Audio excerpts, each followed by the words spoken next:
দেখতে পাচ্ছেন এখানে কিন্তু একটা ছাদ ওয়ারিং করলাম। এটা কি ছাদ ওয়ারিং করলাম, এখানে কিন্তু ইউনিয়ন সকেট দেওয়ার দরকার ছিল, বল বাল্ব দেওয়ার দরকার ছিল, নিফেল দরকার ছিল। আমরা কিন্তু সম্পূর্ণ মালটাই কিন্তু লিখছিলাম, বাড়িওয়ালায় মালটা কিন্তু আনছে না।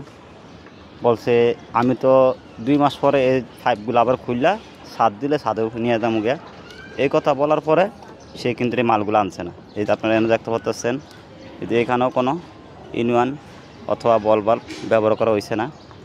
সেই মালটা কিন্তু আনে না, বল বাল্ব আনে না, নিফেলও আনে না। তাহলে এটা কোনো কাজের কাতারা পড়ছে, এটা আপনারা একমাত্র ভালো বলতে পারবেন।